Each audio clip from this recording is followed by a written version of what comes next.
Neemias capítulo 2, vamos ver os versos de 4 ao 6. E o rei me disse: que me pedes agora? Então orei ao Deus dos céus e disse ao rei: se é do agrado do rei, e se o teu servo é aceito em tua presença, peço-te que me envies ajudar a cidade dos sepulcros de meus pais, para que eu a edifique. Então o rei me disse, estando a rainha sentada junto a ele: quanto durará a tua viagem? E quando voltarás? E aprove ao rei enviar-me, apontando-lhe eu um certo tempo. Eu quero falar sobre estas 3 perguntas do rei. O rei fez 3 perguntas aqui no texto que acabamos de ler, que tem uma importância muito grande. Esperamos que o Senhor nos fale ao coração. Vamos orar. Querido Jesus, mais uma vez te adoramos, te louvando por esta noite feliz, por esta noite de bênçãos e de vitória. Obrigado pela alegria que está no coração do seu povo. Obrigado, Senhor, pelos talentos, pela forma como o Senhor adornou a tua igreja. Esta igreja, Senhor, de verdade, ela está neste mundo para fazer notório a grandeza do teu nome. Manifestar, Senhor, a tua glória neste mundo. Por isso estamos reunidos para te adorar e te dar graças. Abençoe a todos que estarão ouvindo a tua palavra. Em nome de Jesus. Amém? Podeis sentar. Esta é a história de um homem chamado Neemias. Neemias era um imigrante judeu vivendo na Pérsia. Devido à sua conduta fiel e à sua fé em Deus, Neemias conseguiu um bom emprego no palácio do rei. A Bíblia diz que ele era copeiro do rei. Mas um dia veio Anani, irmão de Neemias, e alguns judeus, trazendo más notícias de Jerusalém. E então eles contaram para Neemias, dizendo: o povo de Jerusalém está em grande miséria e desprezo, e o muro de Jerusalém fendido, e as suas portas queimadas a fogo. Neemias, ao ouvir aquelas notícias tão trágicas, tão ruins, foi profundamente tocado e ficou muito triste por alguns dias. Neemias tinha um contrato de trabalho com o rei, e ele não podia apresentar-se diante do rei triste. Então Neemias orou ao Senhor, para que de alguma maneira o seu coração ficasse mais leve, ele deixasse um pouco de pensar naquelas notícias que havia recebido. E Neemias então ora ao Senhor no verso de número 11, que eu não estarei lendo. No capítulo 2, Neemias toma coragem e diz: eu tenho que me apresentar diante do rei, eu sou um funcionário do rei, eu não posso ficar omisso, eu tenho que trabalhar. E ele então toma coragem e ele vai até a presença do rei. Mas havia um problema: Neemias ainda não conseguia esconder a sua tristeza. O rei Artaxerxes poderia mandar matá-lo por apresentar-se triste diante do rei. Isso não era permitido. Porém, quando ele olha para Neemias, algo começa a acontecer. Ao invés de ficar irado, ele fica preocupado também e quer saber por que Neemias está daquele jeito. Ele quer ouvir Neemias. Os persas respeitavam muito a memória dos antepassados. E Deus deu uma inteligência muito grande para Neemias. Porque quando o rei pergunta o que está acontecendo, Neemias não menciona Jerusalém por nome. Mas ele diz o seguinte: como não estaria triste o meu rosto, estando a cidade, o lugar dos sepulcros de meus pais assolada, e tendo sido consumidas as suas portas a fogo? Talvez por uma direção de Deus e por Neemias ter mencionado os seus ancestrais, os sepulcros de seus pais, A estratégia funcionou, Deus estava no negócio. E o rei dispôs a ajudar a Neemias. O projeto de Neemias era de ir a Jerusalém, reconstruir a cidade. Era algo de grande envergadura, não era um trabalho simples para um só homem. Mas Neemias não consegue ver grandes dificuldades, ele vê soluções.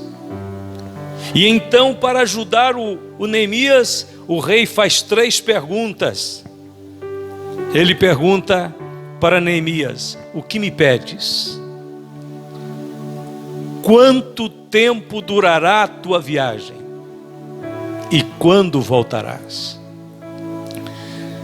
Levando em consideração o campo espiritual, lembrando que a palavra de Deus é uma espada de 2 gumes, primeiramente ela tem o seu sentido literal, mas ela também tem o seu sentido figurado. E nessa história, o primeiro gume da espada cortante de Deus é a história de Neemias e de um rei. Literalmente é isto. Mas há um segundo gume, que é a nossa história embutida, incluída neste fato que nós estamos acabando de ler. A primeira, aliás, eu vou mudar a ordem das perguntas, eu vou começar pela segunda, quando o rei diz assim: quanto tempo durará a tua viagem? Quando um ser humano nasce, ele está começando uma grande viagem. A viagem da vida terrena, da vida passageira, da vida que a Bíblia diz que é como um vapor, como um mensageiro rápido, como uma neblina. Nós sabemos o dia que essa viagem começa, mas ninguém sabe o dia que ela vai terminar. O rei queria saber quanto tempo vai durar a sua viagem. Não é muito fácil pensar quanto tempo vai durar a viagem da nossa vida. Ninguém realmente em sã consciência vai atrever a fazer qualquer prognóstico, dizendo vai ser 20 anos, 30 anos, 50, 80. Uma coisa nós sabemos: se ela começou, ela vai terminar. Essa viagem um dia termina. Se nós formos no cemitério da cidade, nós vamos ver túmulos de bebês, de crianças, de adolescentes, de jovens, de adultos e de velhos. Então ninguém sabe se a viagem é de meses, é de alguns anos ou é de muitos anos. Se nós não sabemos o dia que essa viagem vai terminar, nós temos então uma boa razão para vivermos todos os dias desta viagem, dependendo da graça de Deus e confiando no poder de Deus. No momento da concepção, o Deus eterno libera o Espírito, e esse vem dele, entra lá no útero de nossa mãe e encontra ali o óvulo, o embrião, o bebê começa no seu princípio ainda inicial. E quando há a fusão da vida, o Senhor manda o Espírito entra, e ali começa a nossa vida. Deus libera o Espírito quando a vida começa. Mas no dia em que a viagem terminar, Deus que liberou o Espírito vai recolher o Espírito. A Bíblia diz que o corpo volta ao pó, mas o Espírito volta a Deus que o deu. Nós encontramos algo semelhante nesta viagem da vida, observando até a própria encarnação de Cristo. Quando Jesus decidiu que seria o nosso Salvador, ele teve que deixar o céu e vir à terra. Foi uma grande viagem. A viagem de Cristo à terra duraria pelo menos 33 anos. Jesus nasceu, cresceu, pregou, foi à cruz e morreu. Depois da ressurreição, Jesus comunicou aos seus discípulos que faria uma outra viagem ao Pai. Mas ele disse: eu vou voltar.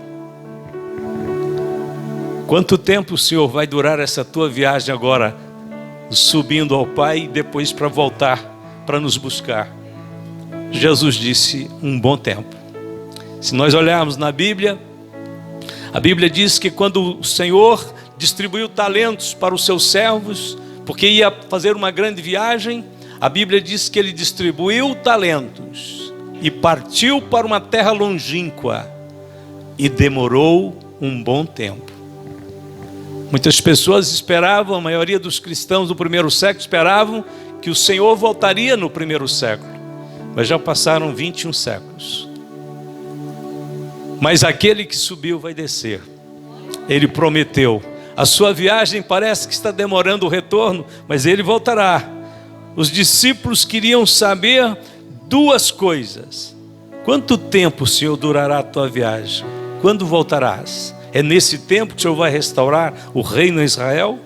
Jesus apontou apenas uma série de eventos sociais, políticos, econômicos, ecológicos, patológicos, como sinais evidentes de sua volta. Não sabemos o dia e a hora, mas com certeza nós sabemos que o tempo está chegando. A hora está chegando do retorno daquele que subiu. Ele vai descer. A segunda pergunta que eu vou mencionar aqui do rei, na realidade é a terceira. Ele diz assim: quando voltarás? Nossa viagem termina, um dia também a viagem de Cristo para o céu termina e ele vem. Jesus está terminando já todas as coisas que ele tinha que fazer lá nesse período da ascensão até a sua vinda para o arrebatamento. Por isso sabemos que seu retorno é iminente. Quando ele veio pela primeira vez, veio como um cordeiro, veio para ser levado como a ovelha muda ao matadouro. A segunda vez ele virá como rei, como leão. Na primeira vinda veio para sofrer, na segunda vem para reinar. Na primeira vinda nos encontrou no pecado, na segunda nos revestirá de sua glória. Terceira pergunta: o que me pedes agora?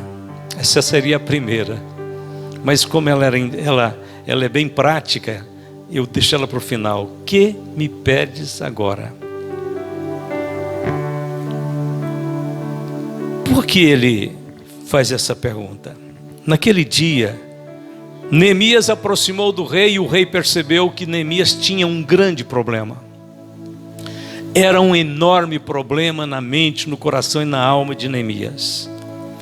Mas o rei, sensibilizado por aquela atitude daquele servo de Deus, que não estava preocupado nem consigo mesmo, estava preocupado com seus irmãos de pátria, de raça, irmãos apenas judeus, sensibilizados por uma cidade que ele nem precisava também preocupar mais com aquela cidade, ficasse lá os escombros. Ele estava no reino de um grande império, ele estava na Pérsia. A Pérsia era um lugar do conforto, era o lugar do luxo, era o lugar onde ele poderia enriquecer-se trabalhando para o rei, projetar-se. O que leva um homem a pensar em deixar um palácio, roupas lindas, e pensar nos escombros de uma cidade derrotada por causa da sua própria desobediência? Porque Jerusalém e todo Israel estava destruído por conta das suas teimosias, desobediências a Deus.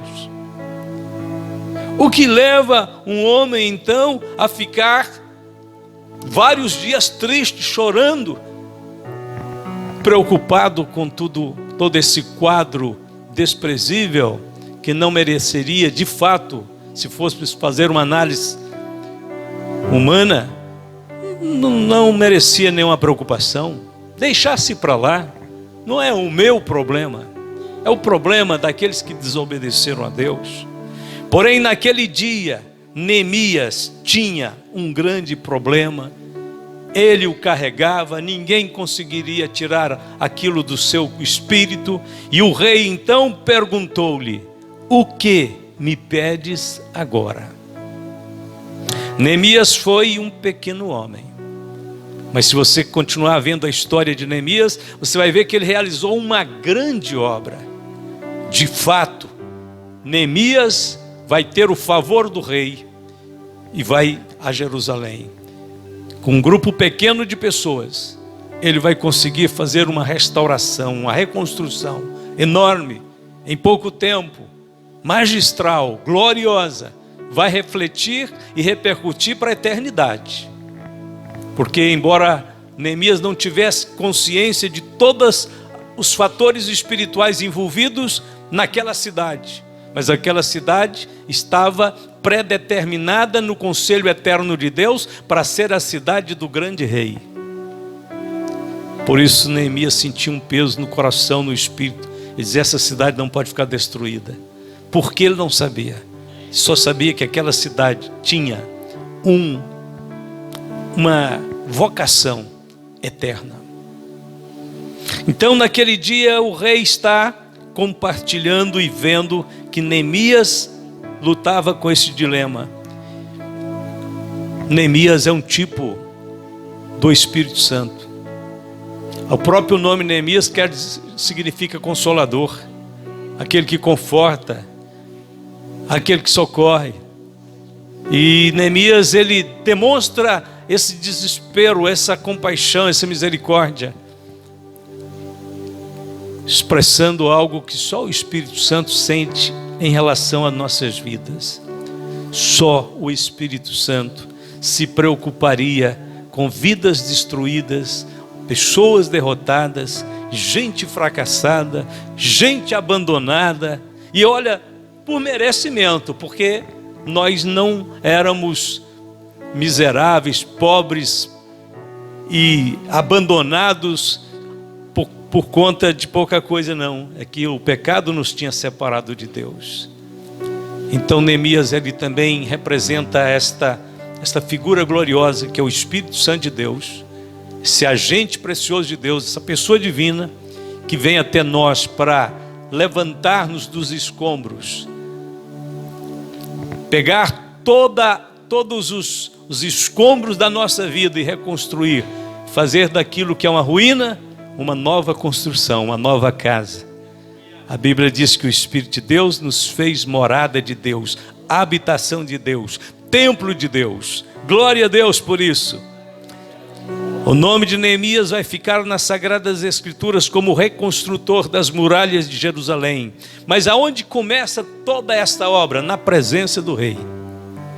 Neemias diz: não importa, aconteça o que acontecer, eu vou comparecer à presença do rei. Eu vou me apresentar diante do rei. E aí nós encontramos o ponto de partida para tudo que pode melhorar, tudo que é impossível possa ser resolvido.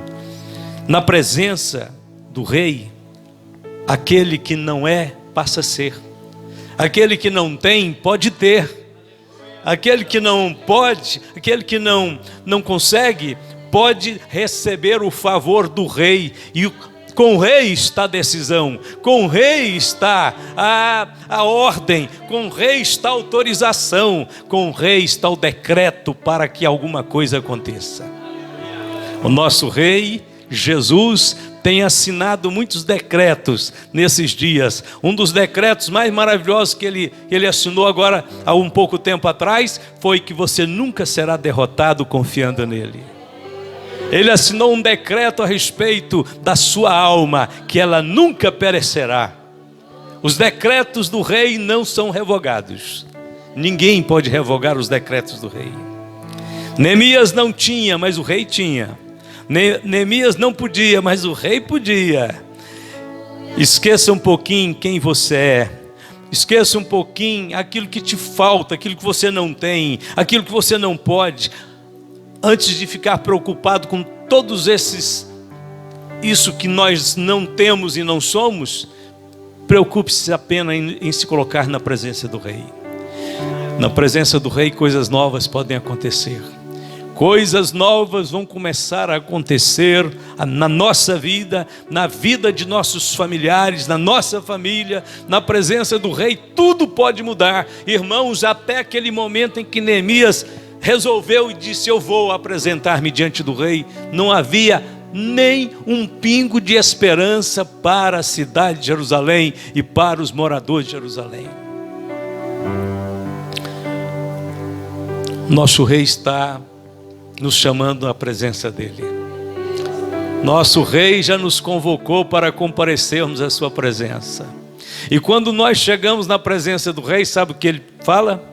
O que me pedes agora? Jesus, filho de Davi, tem misericórdia de mim. Jesus para, o Rei para, diz: trazei-mo. Quando trazem o cego diante de Jesus, o Senhor pergunta: o que você quer que eu faça? O cego diz: quero ver, Senhor. Ele disse: então veja.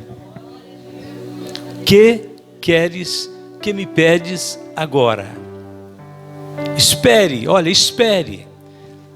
Vai para a presença do Rei, se apresenta diante do Rei, e depois espere até que o Rei abra a sua boca, olhando para você, para as suas necessidades, procurando, vendo a sua vida, a sua história. Espere só um pouquinho, até que ele abra a boca e te diga: o que me pedes agora? Quando ele abrir a boca para dizer o que diz para o cego Bartimeu, que disse para o rei Artaxerxes aqui, representando este rei, é claro, infinitamente superior, mas espere até que ele abra a boca e diga o que esses homens disseram: o que me pedes agora? Quando ele disser isso para você, olha, Neemias não pediu de imediato. A Bíblia diz que Neemias orou ao Senhor antes de pedir. Eu orei ao Deus dos céus. Sabe por quê? Porque para nós fazermos pedidos ao Rei, nós temos que fazer pedidos com inteligência. O que me pedes agora? Peça ao Senhor com inteligência. Peça ao Senhor com fé. Confie naquilo que o Senhor tem para você. A Bíblia diz que Deus é poderoso para fazer muito mais além do que pedimos ou pensamos. E Paulo disse: o meu Deus, segundo as suas riquezas, suprirá todas as vossas necessidades em glória, por Cristo Jesus. Peça ao Senhor algo maior, bem maior. Se você não souber pedir com inteligência, você vai perder a chance de fazer um pedido realmente grandioso. Peça ao Senhor algo maior do que um bom salário. Ah, pastor, um bom salário é coisa boa, mas tem coisas melhores ainda. Peça com inteligência. Tem gente que só pensa que Deus pode dar para ele um salário melhor. Aí ele faz campanha só por conta disso. Outros pensam: não, se Deus me der a chance de fazer um pedido para ele, eu vou pedir para ele um carro novo. Não, peça com inteligência. Tem coisas melhores do que carro novo. Tem coisas melhores do que salário. Peça algo mais valioso do que uma roupa nova. Quando você estiver na presença do Rei e ele disser para você: o que me pedes agora? Peça a ele a graça abundante dele para ser fiel. Peça a ele a autoridade que te faz vencer Satanás. Peça a ele a virtude que te torna um filho amado de Deus. Peça a ele a perseverança que nunca te deixa parar. Peça a ele a fé que vê o invisível. Peça a ele a renovação espiritual que faz brotar da sua alma, do seu coração, rios de água viva. Isso é muito maior do que salários, do que carros, do que roupas, do que coisas humanas. Eu estou falando que quando estivermos na presença do Rei, peça a Deus coisas com inteligência. Antes que o seu encontro com o Rei termine, antes que você diga para Ele o que você realmente está precisando com inteligência, eu quero dizer para você: não saia deste lugar até resolver este problema hoje na presença do Rei. Não saia daqui sem fazer o seu pedido ao Rei Jesus. Você teve a chance de chegar na presença do Rei hoje. Essa chance, essa oportunidade vale muito caro, é muito valiosa, é muito preciosa. Nós estamos na presença dele e nós sabemos que ele nos reuniu neste lugar. E ele olhou e viu que alguns chegaram aqui preocupados, alguns chegaram aqui talvez tristes como Neemias, alguns chegaram aqui sendo desafiados por este mundo, pela vida, pelas necessidades, pelos problemas, mas ele já te elevou, ele já te ajudou a ver que há coisas maiores do que você imagina que ele pode e quer te dar. Você estava fazendo um projeto, Deus está te mostrando um outro projeto, um novo projeto, um projeto superior ao que você planejava. Deus tem coisas maiores para você. Vamos ficar de pé nesse instante. Humildemente, porque na presença do grande rei, ninguém pode pensar que é grande. Todos são pequenininhos. Na presença do grande rei, vamos aproximar dele e dizer com sabedoria e inteligência: Senhor, nós estamos precisando, nós estamos buscando a tua graça. Nós estamos buscando, Senhor, olhos ungidos para ver o céu, para enxergar o mundo espiritual. Senhor, nós estamos aqui, queremos que o Senhor unja nossas mãos para curar os necessitados deste mundo. Queremos que o Senhor unja nossos lábios para louvar o Senhor e para pregar a sua palavra. Senhor, nós estamos na tua presença, e se o Senhor me permite pedir o que eu preciso de santificação, eu preciso de transformação espiritual. Eu quero ser cheio da fé que move este mundo, da fé que vence este mundo, desta fé que fez com que os homens pudessem fechar a boca dos leões, tirar força da fraqueza, vencer exércitos. Glória a Deus. Eu sei que não há nem necessidade de fazer isso, mas só por causa do simbolismo que nós aprendemos aqui hoje, eu queria que você caminhasse alguns passos. Venha para aqui para frente. Vamos imaginar que o rei está aqui em pé, bem na frente aqui. Então não vai ficar longe dele, né? Vem ficar mais perto dele aqui. Vem ficar, olha para ele, ele vai olhar para você. Então você vai dizer: Senhor, obrigado, Jesus. Eu estou aqui, Senhor, para ser tocado pela tua mão poderosa, para ser cheio do Espírito Santo de Deus. Ah, Senhor, se te lembrares, então passa a mão também, leve essa enfermidade embora, Senhor. Se tu puderes também, Senhor, além de me encher da graça bendita, me dá, Senhor, uma força nova para este corpo meu ser renovado e eu estar cada vez mais disposto na tua casa para te servir. Glória a Deus. Loguinho vocês vão cantar, grupo. Nós vamos orar e vocês já estarão cantando após. Querido Jesus, nós nos aproximamos de Ti, Senhor, nesta hora, grande Rei, precioso Salvador, Deus de toda graça, de todo poder. Louvamos o Teu nome pela vida destes súditos e súditas que o Senhor reuniu na terra para Te amar, para Te servir, para Te adorar. Obrigado, Jesus, que nos ama, Jesus que nos salva, Jesus que nos perdoa, Jesus que nos vivifica todos os dias da nossa vida.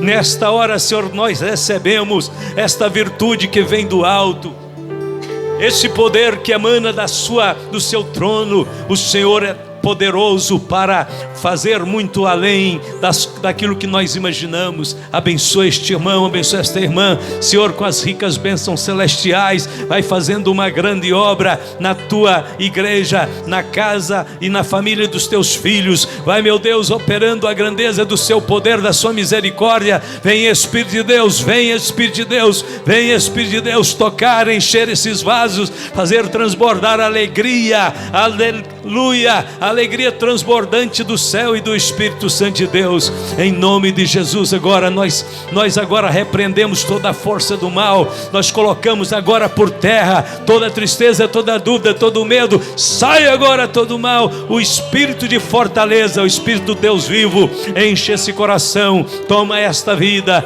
abastece essa alma, faz transbordar alegria presente do Senhor na vida de cada um. Nós oramos, Pai, abençoando. Nós oramos agora, Senhor, declarando a tua força, tua graça, teu poder, tua virtude sobre a igreja que o Senhor ama, que o Senhor redimiu, que o Senhor deu a vida por ela. Bendito seja Deus, bendito seja o nome do Senhor para sempre. Oh, glória, poder, majestade, sabedoria sejam dadas ao nosso Rei, bendito Rei, que está voltando, que está prestes a voltar. Glória a Deus, bem-vindo, Senhor. Vem, Jesus, toma, Senhor, nossas vidas em tuas mãos. Faz um grande avivamento nesses dias sobre a terra. Usa, Senhor, nossas vidas para a glória do teu nome. Nós te adoramos, Jesus. Nós te colocamos, Pai, nossa vida sobre o teu altar. Nós rendemos diante de ti. Sim, ó Deus, usa-nos para reconstruir o que está caído. Usa-nos para levantar vidas dos escombros da tristeza, do pecado. Usa-nos, Senhor, para trazer a glória para o teu nome nesta terra. Nós oramos em nome de Jesus. Todos podem aplaudir o Senhor Jesus. Vamos aplaudir mais forte, gente. Glória a Deus. Rei dos reis, Senhor dos senhores. Rei dos reis, Senhor dos senhores. Rei dos reis, Senhor dos senhores. Glória a Deus. Podeis ir assentando e o grupo vai louvar.